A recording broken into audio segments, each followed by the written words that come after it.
Hi, I'm Kirsty Nancarrow, a non-fiction author living in tropical far north Queensland, where two World Heritage areas meet. I grew up in Sydney and I've lived in London, but I always knew in my heart I was a country girl.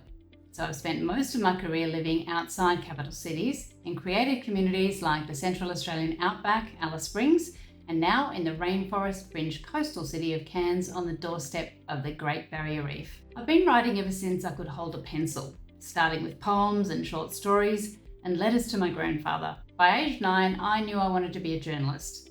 My grandfather told me I reminded him of pioneering Australian current affairs journalist Jana Wendt.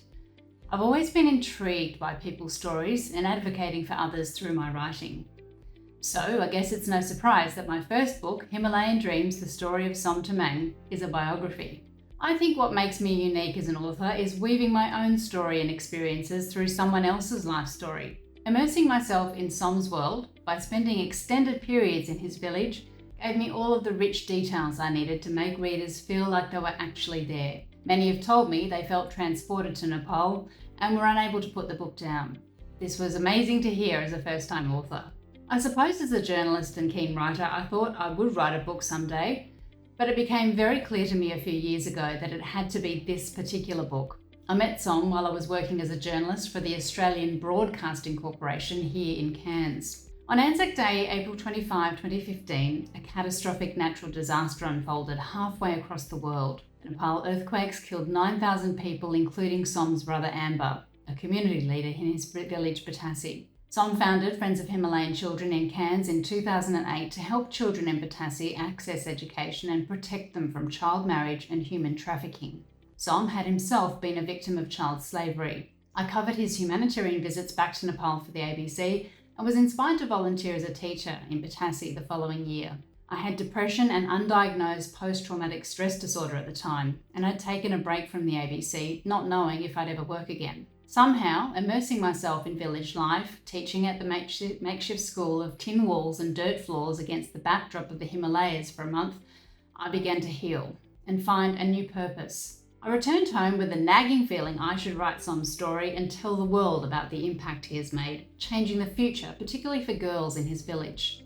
I was inspired by Som's never give up attitude, and I drew incredible strength from this as I set out on a new journey as a media trainer and author.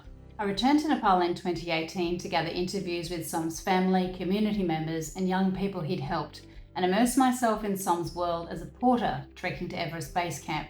Himalayan Dreams, The Story of Som Tamang, How a Child Slave Moved Mountains to Save a Generation in Nepal, was launched on International Women's Day 2025.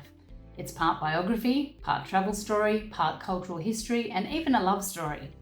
Through Som's journey, it invites readers to consider the power they have to change their own lives and do more to help others. Something I found particularly challenging in my writing is discipline. I pride myself on being organised, but I found I couldn't write at set times, like one day off work that I initially allocated to write. I knew I had to put work on hold for a while to get the book written. In the end, going with the flow worked best, and that was often 4:30 in the morning. On reflection, I spent much of my radio newsreading career getting up at this hour. It was when I was at my sharpest, most creative and productive. Another hangover from my journalism days was needing the imperative of a deadline. Thankfully, I had one.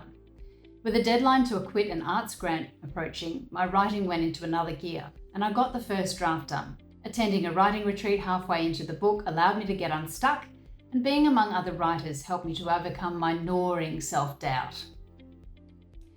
In terms of my accomplishments, my goal in writing Himalayan Dreams was to raise awareness about the power of education to stop practices like child marriage and human trafficking. At my book launch, we also launched a Rotary Australia World Community Services project to raise $500,000 to complete grade 11 and 12 at Batassi School in Nepal so students can finish their education without being forced to leave the village. I've since given dozens of talks across Australia and internationally, and while we're yet to reach our goal, the fact that donations are coming in, the fact that people are deciding to sponsor a child through Friends of Himalayan Children, or take a trek with Som's women-focused trekking company, or volunteer at Batassi School after reading Himalayan Dreams feels like a huge achievement. My advice for other authors is really around publicity. You can't sell a secret. Every one of us puts enormous energy into writing a book and then getting it published. But to me, this is where the real work begins. We have to overcome the fear of judgment, self-doubt, and be on our own side. There are many great avenues to promote your book, and many of them are free, from social media groups in your genre, library talks, author spotlight opportunities like this one, or getting your local newspaper or radio station to do a story about you and your book. It all helps to get your hard work, the thing you're ultimately very proud of, in front of your audience. So don't be shy, celebrate what you've done. I think I'll be sticking with non-fiction for now, and the next book may just be my own memoir. The working title, That's Not My Name. I learned about IngramSpark through my managing editor, Dr. Juliet Lackmeyer from the Erudite Pen, who helped me publish through them. It's fantastic that authors can access 40,000 bookstores and libraries worldwide through IngramSpark. It's a thrill when I review sales reports and see purchases from other countries. Chris Munnery has been extremely helpful, and I've been able to take advantage of discounts, and having print on demand means I can order when I need stock rather than being left with boxes and boxes in my house. I couldn't be happier with the quality of the printed book. It's always nice to see prospective buyers pick it up and run their hands over the cover. Thank you to IngramSpark for helping independent authors realize their dreams and reach their audience. May we always share stories.